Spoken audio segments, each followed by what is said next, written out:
Arizona Territory, 1875. The unforgiving sun beat down on the parched earth of the Sonoran Desert, where men's hearts grew as hard as the cracked soil beneath their boots. Xavier Emerson squinted against the harsh glare, his Stetson pulled low over eyes that had seen too much for a man of 25 years. The cattle drive had been brutal, losing 3 men and nearly a dozen head to Apache raiders just north of Tucson. Now, as the remaining herd lumbered toward the water hole, Xavier rode slightly apart from the other cowboys, just as he kept himself apart in all things. "Riders coming," shouted Hank, the youngest of the outfit at barely 19. Xavier's hand instinctively moved to his Colt revolver. In these contested borderlands, strangers meant trouble more often than not. He watched as a small party approached from the east, 3 men on horseback escorting a wagon. Not the usual formation for raiders or bandits, but Xavier had learned early that trust was a luxury that got men killed in the West. "Keep the herd moving," he called to the others. "I will see what they want." He guided his dun gelding forward, maintaining enough distance to turn and run if needed. The lead rider raised his hand in greeting, and Xavier noted the white man wore the black collar of a preacher. "Good day to you, sir," the clergyman called. "Reverend Thomas Green, we are heading to the new mission near Apache Pass."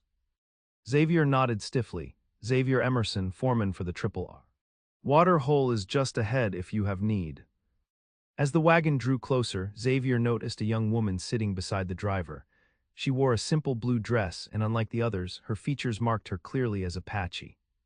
Her straight black hair was partially covered with a thin shawl, but her dark eyes met his without wavering. Something in that steady gaze made Xavier uncomfortable, not with fear, but with an unfamiliar tightening in his chest. "Much obliged," Reverend Green replied. "We have traveled far today with Miss Mira Kitseepah. She has agreed to help us establish relations with her people." Xavier barely acknowledged the introduction. The Triple R had lost too many cattle and men to Apache raids over the years. His own parents had been killed by raiders when he was just 16, leaving him orphaned and hardened against anything resembling vulnerability. The frontier had taught him one immutable truth. Attachment was weakness, and weakness meant death. Yet as the wagon passed, the young woman, she couldn't be more than 20, continued to look at him with an expression that wasn't hostility but something far more dangerous: curiosity. "Safe travels," Xavier said curtly, turning his horse back toward the herd, determined to forget those eyes that seemed to see right through the walls he'd built around himself. The frontier was no place for softness. Love was a fantasy for people back east who didn't understand that out here. Survival was the only goal that mattered. Xavier had accepted this truth years ago, buried it deep alongside the graves of his parents. He was better alone. Yet that night, as he sat by the campfire staring into the flames, Xavier found his thoughts drifting to the woman in the wagon, wondering what had compelled an Apache to join a white preacher's mission. It was a foolish distraction, he told himself. By tomorrow, he would have forgotten her completely. He was wrong. 3 weeks later, Xavier guided his horse through the dusty street of Silver Creek, a growing settlement that served as supply point for the surrounding ranches. The cattle drive had ended successfully in Tucson, and now he had a list of supplies to gather before returning to the Triple R. The new mission church stood at the edge of town, its whitewashed walls gleaming in the afternoon sun. Xavier had intended to ride past without a second glance when movement caught his eye. The Apache woman Mira, he remembered, was hanging laundry behind the small building. She worked efficiently, her movements graceful despite the mundane task. Xavier should have ridden on. There was no reason to stop, no business to conduct. Yet he found himself dismounting, tethering his horse to the hitching post. "Miss Kitseepah," he called, removing his hat as she turned. Recognition flickered in her eyes. "The cattle driver," she said, her English clear though accented. "From the water hole." Xavier Emerson, he stood awkwardly, suddenly aware he had no purpose for this interaction. "I remember." She hung a sheet on the line, then faced him fully. "Have you come to visit the mission?" "No," he admitted. "I saw you and thought." What had he thought? That was the trouble. He hadn't been thinking at all. A small smile touched her lips. "Perhaps you are thirsty from your ride. We have fresh water." It was the polite invitation he knighted. "Much obliged." Inside the sparse mission kitchen, Mira poured water from a clay pitcher. Xavier studied her more carefully now. She was small but carried herself with quiet dignity. Her dark hair was braided and fell nearly to her waist. Up close, he guessed her age at 22 or 23. "You are not what I expected in an Apache woman," he said, immediately regretting the words. Rather than taking offense, she regarded him thoughtfully. "And what did you expect, Mr. Emerson?" The directness of her question caught him off guard. "I don't rightly know, not someone working at a Christian mission. My mother was taken by soldiers when young.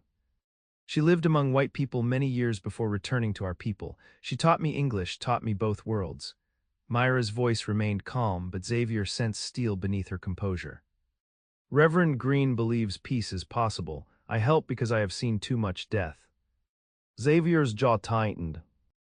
"Some would say peace is just a pretty word people use when they're afraid to fight. And you believe this?" "I believe in seeing the world as it is, not how we wish it to be." Myra placed the water dipper back into the bucket. "The world is both cruel and beautiful, Mr. Emerson. Which part we see most clearly is our choice." Before Xavier could respond, Reverend Green entered the kitchen, greeting him warmly and inviting him to Sunday services. Xavier made non-committal replies, finished his water, and took his leave. But as he completed his errands in town, Myra's words lingered uncomfortably in his mind. The world was cruel, that much he knew with certainty.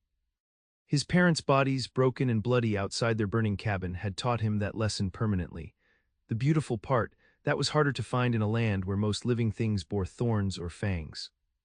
Yet as he rode back to the Triple R, Xavier found himself wondering if he might have business in Silver Creek again soon. 2 months passed before Xavier returned to Silver Creek, this time leading 3 ranch hands to help with the spring cattle count. They arrived late afternoon, planning to spend the night in town before starting back the next day. The Silver Creek Saloon was doing brisk business when Xavier entered, the piano player pounding out a lively tune as cowboys, miners, and townspeople sought relief from daily toil. He ordered whiskey and found a corner table, content to observe rather than participate in the boisterous atmosphere. His solitude was interrupted when a commotion broke out near the bar. 3 miners, deep in their cups, were arguing loudly with a young man Xavier recognized as the mission's handyman. "You and that preacher bringing savages into town," one miner growled, poking the younger man's chest. "My brother was killed by Apache last year." "Miss Kitseepah is a Christian woman helping with the children's school," the handyman protested. "She means no harm." "Apache is Apache," another miner slurred, "teaching our children today, scalping them tomorrow." Xavier should have minded his own business. The brewing fight had nothing to do with him or the Triple R. Yet he found himself on his feet, moving toward the confrontation with measured steps. "Gentlemen," he said quietly, "perhaps it's time to call it a night." The largest miner turned, sizing Xavier up with bloodshot eyes. "This ain't your concern, cowboy." "Maybe not," Xavier agreed, his voice remaining even as his stance widened slightly. "But 3 against 1 seems poor odds, and I've never cared for unfair fights." The tension stretched like a bowstring pulled too tight. Then the saloon's doors swung open, and Sheriff Miller entered, his weathered face taking in the scene instantly. "Problem here, boys." The miners muttered denials, returning to their drinks. The handyman nodded gratefully to Xavier before slipping out the door. Crisis averted, Xavier returned to his table only to find Sheriff Miller following. "Xavier Emerson, isn't it?" From the Triple R, the sheriff settled uninvited into the chair opposite. "Didn't know you had business with the mission folk." "I don't," Xavier replied tersely. Miller studied him with knowing eyes. "Heard you stopped by there a while back." "Talked with that Apache woman they've got helping out." Xavier took a measured sip of whiskey. "Is there a point to this conversation, Sheriff?"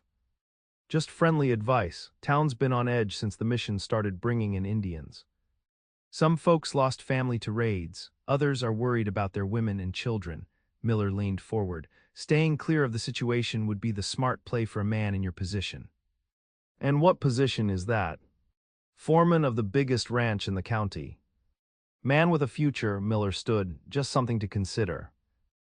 After the sheriff departed, Xavier drained his whiskey, irritated by the unsolicited counsel and more irritated that it made practical sense. Getting involved with mission business, or worse, with an Apache woman, would only bring complications. The Triple R owner, Mr. Richmond, wouldn't appreciate his foreman stirring up trouble in town. Xavier was contemplating another drink when screams erupted from outside. He rushed to the door with the other patrons to find the mission building silhouetted against the night sky, flames already engulfing one side of the wooden structure. Without conscious thought, Xavier found himself running toward the fire, joining the bucket line that was quickly forming. Through the smoke and confusion, he caught glimpses of Reverend Green directing children away from the building, while the handyman tried desperately to salvage items from inside. "Where is Miss Kitseepah?" Xavier demanded, grabbing the Reverend's arm. "Still inside," Green coughed, looking for Sarah, one of the children. Before anyone could stop him, Xavier wrapped his bandana around his face and pushed through the front door. Heat assaulted him immediately, and smoke stung his eyes despite the makeshift protection. The main room was still relatively clear, but flames devoured the wall leading to what he guessed were the sleeping quarters. "Myra," he shouted. Miss Kitseepah. A cry answered from the back of the building. Xavier pressed forward, ducking beneath a beam that had already begun to char. He found her in a small room, cradling a terrified child of perhaps 4 or 5 years. "The back door is blocked," Myra said, her voice remarkably steady despite the danger. "We cannot get out that way." Xavier took the child from her arms. "Stay close behind me." The return journey proved more treacherous. A portion of the ceiling had collapsed, forcing them to detour through a storage room. The smoke was thicker now, making each breath a struggle. Xavier could feel the child trembling against his chest, her small hands clutching his shirt. When they finally burst through the front door into the night air, a cheer went up from the townspeople. Xavier handed the child to Reverend Green, then turned to make sure Myra had emerged safely. She stood beside him, soot streaking her face, her breathing labored but otherwise unharmed. Their eyes met and something passed between them, recognition, perhaps, of shared courage or the strange intimacy that comes from facing death together. But the moment was broken as the townspeople surged forward, separating them in the chaos of fighting the blaze. Hours later, when the fire had been contained and the exhausted volunteers were dispersing, Xavier found Myra sitting alone on a bench across from the smoldering ruins. "Are you hurt?" he asked, taking a seat beside her. She shook her head. "The child, Sarah, she is well. Being cared for at the doctor's house along with the others. Reverend Green is with them." They sat in silence, watching as the last embers glowed against the pre-dawn sky. Finally, Myra spoke. "Why did you come inside for us? You could have died." Xavier had been asking himself the same question. Running into a burning building contradicted everything he believed about self-preservation. "I don't know," he admitted. "I just Did. Myra turned to study his face. "Your eyes said you were a man who keeps himself apart from others, yet tonight you risked everything for strangers." Not complete strangers, Xavier said quietly. And perhaps my eyes were wrong. For the first time since he'd met her, Myra smiled fully, a genuine expression that transformed her solemn features into something Xavier found breathtakingly beautiful. Perhaps they were, she agreed. As dawn broke over Silver Creek, Xavier knew with unsettling certainty that something fundamental had shifted within him. The walls he'd built around his heart had developed a crack, and like water seeping through stone, emotions he'd long denied were beginning to flow. The fire at the mission changed things in Silver Creek. While some whispered that it had been deliberately set, no culprits were found. More surprising was the community's response. Lumber was donated for rebuilding. Women brought food for the displaced children. Even those who had been suspicious of the mission's work with Apache families seemed chastened by the near tragedy. Xavier found himself volunteering to help with reconstruction whenever his duties at the R permitted. Mr. Richmond had raised an eyebrow at his foreman's sudden interest in community affairs but made no objection. "You work harder than any 3 men," the ranch owner had said.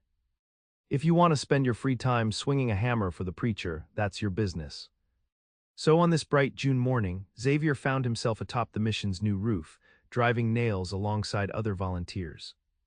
Below, Myra was teaching a small group of children beneath a cottonwood tree, their temporary classroom until the building was complete. "She's got away with the little ones," observed Tom Bradley, a shopkeeper working beside Xavier. "Never thought I'd see my boy sitting still for lessons from an Indian, but there he is, hanging on every word." Xavier followed his gaze to where Myra was pointing at something in a book. The children clustered around her. "She knows both worlds," he said, echoing what she had told him months ago. "That's valuable knowledge out here." "Suppose it is," Bradley agreed. "Still must be hard for her. Not fully belonging anywhere." The comment stayed with Xavier as they worked through the day. When the other volunteers had departed, he found Myra by the creek behind the mission property, washing chalk dust from her hands. "The children are learning well," he said, approaching slowly so as not to startle her. Myra looked up with a smile that had become more frequent in recent weeks. They are curious, it makes teaching a joy. Xavier settled on a rock nearby. Bradley mentioned something today about you not fully belonging anywhere. Is that true? The directness of the question seemed to surprise her, but after a moment's consideration she nodded.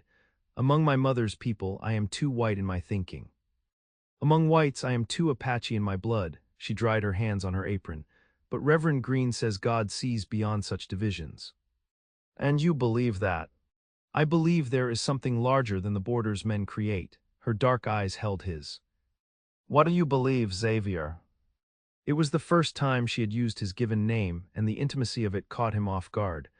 I used to believe the only thing that mattered was survival, he said slowly.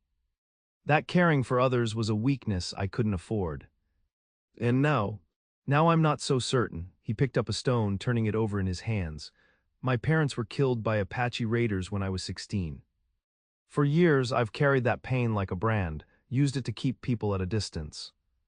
Myra's expression remained compassionate, though he could see the sorrow his words caused. Many have suffered on both sides of this conflict. I know that. Logically, I know that. Xavier struggled to articulate thoughts he had never spoken aloud. But meeting you, it forces me to see beyond simple hatred, to recognize that people are more than the worst things done to them or by them. This is a difficult understanding, Myra said softly. But an important one. They sat in companionable silence as the creek burbled past and the setting sun cast long shadows across the land. Finally, Xavier stood. I should return to the ranch. Myra rose as well. Will you come again to help with the building? Yes, Xavier said, realizing as he spoke that he was making a promise not just about construction work, but something far more significant. I will come back. Through the summer and into fall, Xavier found reason after reason to visit Silver Creek. The mission building was completed, but there was always a fence to mend, a well to dig, a supply wagon to escort. Mr. Richmond eventually confronted him about his frequent absences. There's talk in town, the rancher said bluntly. About you and that Apache woman. Xavier maintained his composure, though his heart beat faster. Miss Kitseepah is a teacher at the mission. I've helped with rebuilding, same as others. Others don't ride 20 miles every other day to do it. Richmond wasn't an unkind man, but he was practical to his bones. Look, Xavier, you're the best foreman I've had. I don't care who you spend time with, but others might. The Wilcox brothers have been making noise about cutting their business with us if we employ men who are too friendly with Indians. The Wilcox brothers can go to hell, Xavier said flatly. Richmond sighed. That's the kind of talk that starts trouble. Just be careful, that's all I'm asking. But being careful was becoming increasingly difficult for Xavier. Each visit to Silver Creek deepened his connection to Myra. They talked for hours about books she was teaching from, about the land they both loved despite its harshness, about their different yet similarly challenging childhoods. She showed him Apache healing plants and told stories her grandmother had passed down. He taught her to shoot a rifle properly and shared cattle-driving tales that made her laugh. What had begun as curiosity had transformed into something Xavier could no longer deny, even to himself. He was falling in love with Mira Kitseepah. The realization should have terrified him. Instead, it brought a strange peace, as if his heart had finally found its true purpose after years of drifting. Yet practical obstacles remained. An Apache woman and a white rancher faced barriers that would not easily fall, no matter what they felt for each other. These thoughts occupied Xavier as he rode into Silver Creek one crisp November afternoon. The town was unusually busy, with wagons lined up outside the general store and knots of people gathered in conversation. As he passed the saloon, he overheard fragments that made him rein in sharply. The whole family murdered. Well, Apache raid for certain. Not 20 miles from here. Xavier dismounted and approached a group of townsmen. What's happened? Sheriff Miller turned with a grim expression. Peterson homestead was hit last night. Thomas, his wife, and their hired hand all dead. Only the daughter survived, hiding in the root cellar. A cold feeling spread through Xavier's chest. And you're sure it was Apache? Arrows in the bodies. Livestock taken, it's their way, said a man Xavier didn't recognize. Time to teach those savages a lesson once and for all. Murmurs of agreement rippled through the crowd. Xavier pushed through, heading toward the mission with growing dread. He found Reverend Green on the porch, his normally serene face troubled. "Where is Myra?" Xavier demanded without greeting. "Inside with the children," Green lowered his voice. "There's ugly talk in town. I've sent word to the Apache families who visit us to stay away for now." Xavier nodded. "The Peterson attack, do you know anything about it?" "Only rumors, but it doesn't make sense. The local bands have been at peace for months. Why risk everything now?" Before Xavier could respond, Myra emerged from the mission, her expression shifting from surprise to concern as she saw his face. "What has happened?" she asked. Xavier explained briefly, watching her features pale with each word. When he finished, she shook her head firmly. "This was not my people. The bands near here are peaceful now." "It doesn't matter what's true," Xavier said grimly. "It matters what people believe, and right now they believe Apache are responsible." "Then I must speak with the elders," Myra decided. "Find out if young warriors have broken away, gone against the peace." "No," Xavier said sharply. "It's not safe for you to leave town right now." Their eyes locked in silent conflict. Xavier saw determination in her gaze, a courage that both admired and terrified him. If she ventured into the countryside now with tensions so high, "Please," he said, the word feeling foreign on his tongue, "wait until things calm. Let me investigate first." Something in his plea must have reached her, for after a long moment Myra nodded. "2 days, then I must go, regardless of danger." It was the best compromise he could hope for. Xavier squeezed her hand briefly, then turned to leave. He had barely reached his horse when Sheriff Miller approached, flanked by 3 armed men. "Emerson," the sheriff called, "need a word with you." Xavier faced them squarely. "What is it?" "Heard you've been spending considerable time at the mission." Miller's tone was conversational, but his eyes were hard, getting friendly with their Apache helper. "My business is my own, Sheriff. Not when it involves the safety of this town." One of the men with Miller, Maxwell Wilcox, Xavier realized, stepped forward. "Where were you last night, Emerson?" The implication struck Xavier like a physical blow. "At the Triple R20 ranch, hands can verify that." "Convenient," Wilcox sneered, "but we all know you ride out alone plenty." "Meeting with your Apache friends, perhaps, planning which settlers to hit next." Xavier's hand instinctively moved toward his gun, but he forced himself to stop. Drawing on these men would only confirm their suspicions and leave Myra unprotected. "You're talking nonsense, Wilcox," he said evenly.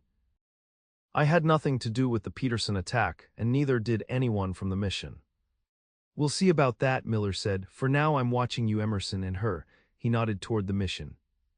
"One wrong move and I'll have answers, one way or another." The threat hung in the air as the men departed. Xavier stood motionless, mind racing through possibilities. The situation was deteriorating faster than he had anticipated. If someone was deliberately stirring up anti-Apache sentiment, the mission, and Myra especially, would be in danger. He needed to find the truth about the Peterson attack, and quickly, but first he had to ensure Myra's safety. Returning to the mission, Xavier pulled Reverend Green aside. "Can you send Myra and the children to the church in Tucson just until this blows over?" Green shook his head. "The children, perhaps, but Myra has already refused to leave. She says abandoning the mission now would be seen as admission of guilt." Xavier wasn't surprised. Myra's courage was part of what had drawn him to her, but now it threatened everything. "Then I'll stay here tonight," he decided. "Keep watch. The townspeople already suspect you of divided loyalties," Green warned. "Staying here might only inflame them further." "Let them think what they will," Xavier said firmly. "I won't leave her unprotected." As darkness fell over Silver Creek, Xavier positioned himself on the mission's porch, rifle across his lap. Inside, Myra moved about preparing evening meals for the children, her silhouette visible through the window. Watching her, Xavier confronted the truth he had been avoiding for months. His heart was no longer his own.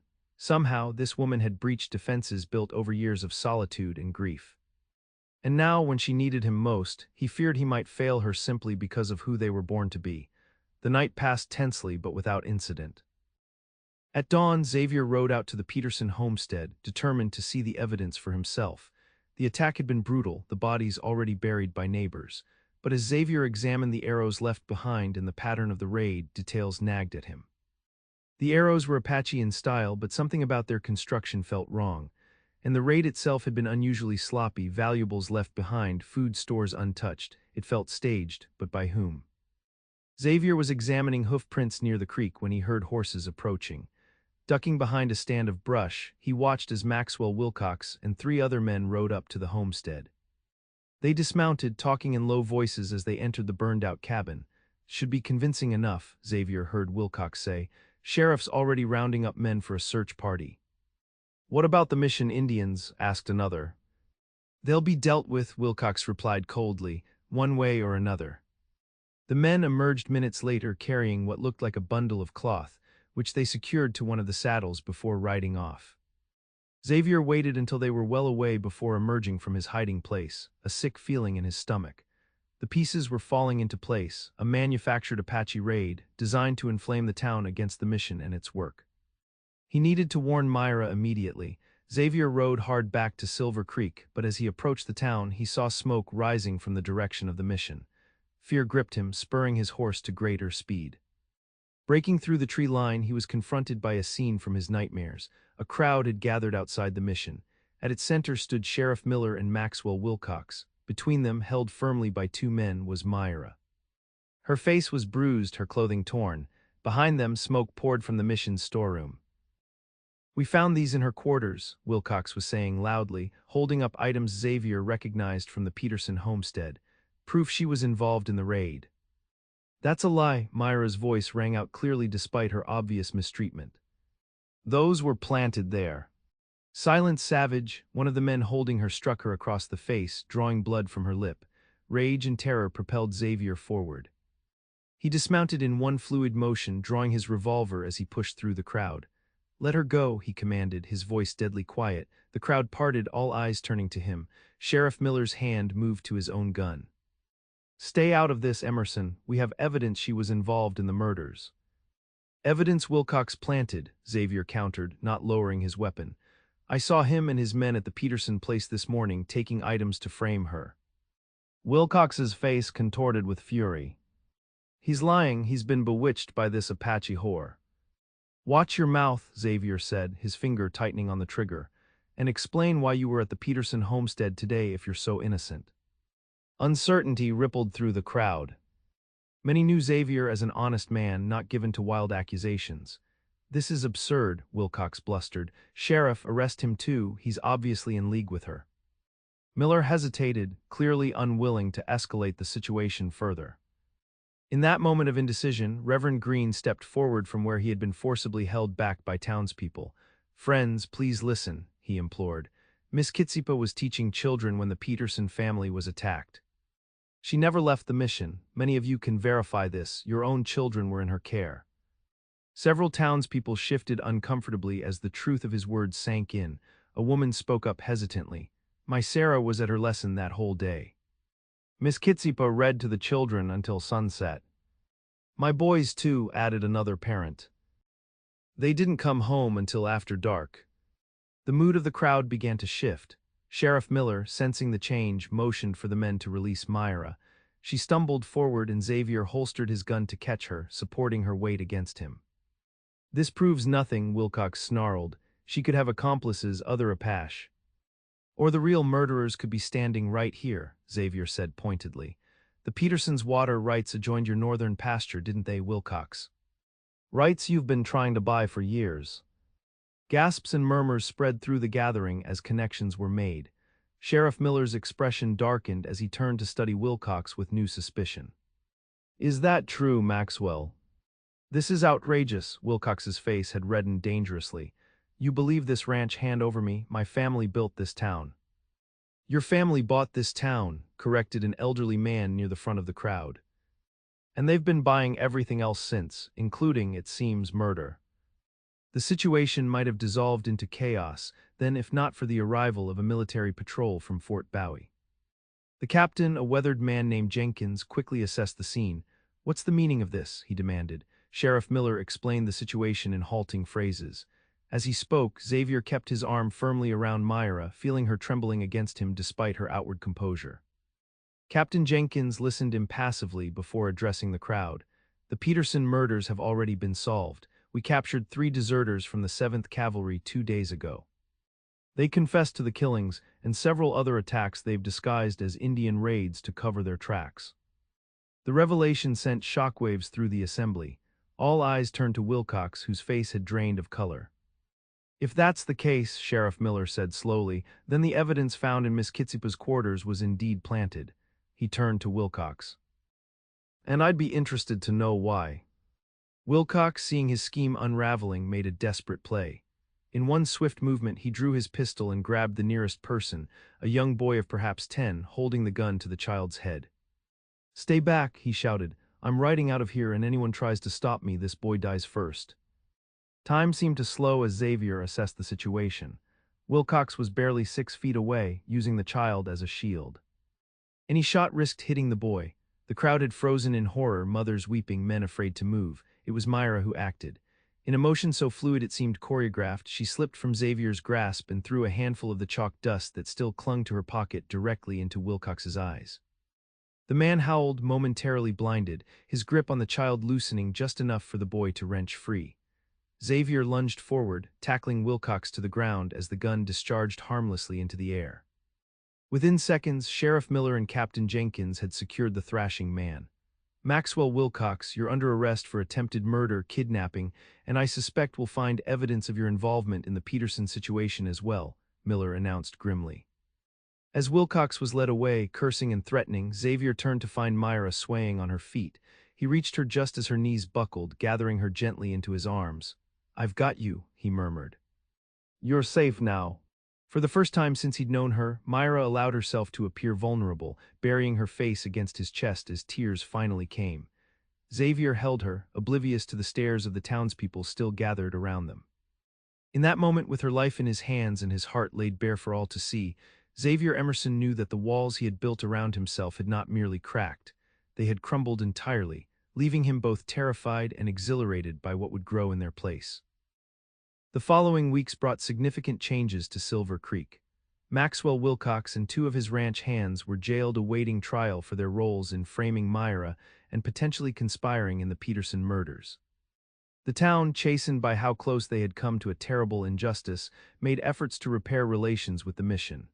For Xavier, the most profound change was internal. The belief that had guided him for years, that emotional attachment was a dangerous weakness, had been conclusively disproven. It was his connection to Mira that had given him the courage to stand against the mob, to risk everything for something more important than mere survival. On a clear December afternoon, Xavier rode to the mission, his thoughts focused on the conversation ahead. He found Mira in the small garden behind the building, harvesting the last of the season's herbs before winter set in fully. "Xavier," she greeted him with a smile that still made his heart race. Her face had healed from the bruises, though a small scar remained at the corner of her mouth. "I did not expect you today." "I needed to speak with you," he said, suddenly nervous despite all they had shared. "About the future." Mira's expression grew serious as she set aside her basket. "What troubles you?" "Nothing troubles me," Xavier clarified quickly, "but I've made a decision. I'm leaving the Triple R." Surprise flickered across her face. "But you love that ranch, your position there." "I did, and part of me still does." Xavier took her hands in his.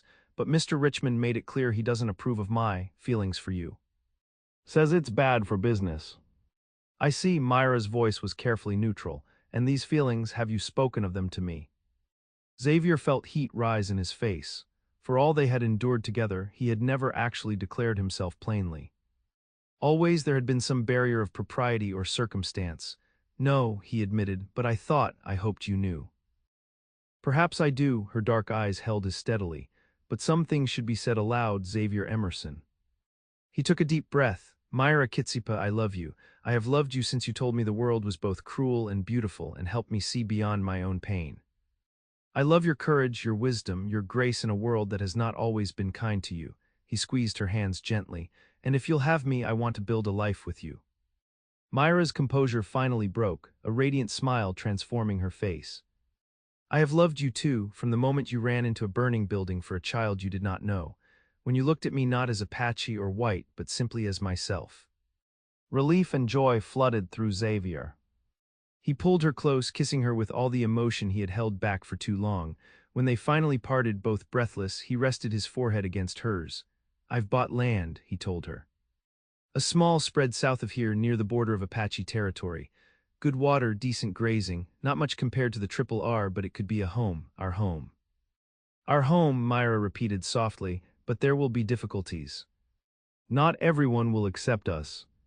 Let them try to stop us, Xavier said with quiet determination. We've faced worse together already. Myra laughed, the sound like music to his ears. Yes, we have, her expression grew thoughtful.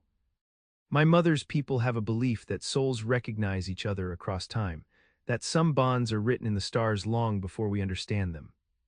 Is that what happened with us? Xavier asked, stroking her cheek. I believe so, she said simply, two people from different worlds finding home in each other.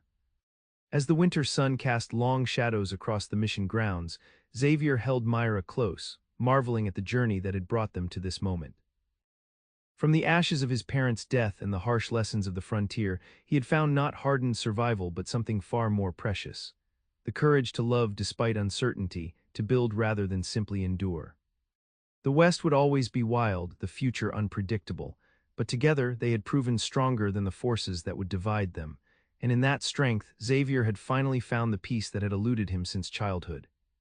Spring 1876. The small ranch house stood proudly against the backdrop of rolling hills, morning light glinting off its windows.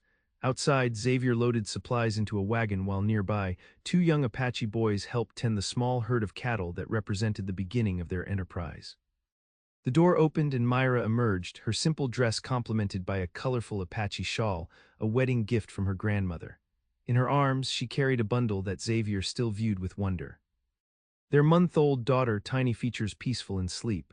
Are you ready? Myra asked, smiling as he came to stand beside her, one arm circling her waist as he gazed down at their child. For the journey to Silver Creek. Yes, Xavier pressed a kiss to her forehead. Reverend Green will be pleased to see the baby. And to perform a proper church blessing, Myra added. They had been married twice, once in the Apache tradition with her remaining family present, and once by Reverend Green in a small ceremony at the rebuilt mission. Alina needs all the blessings available, Xavier agreed, gently touching their daughter's dark hair. Apache and Christian both. They had named her Alina, meaning shining light, for she had indeed brought new brightness into their lives.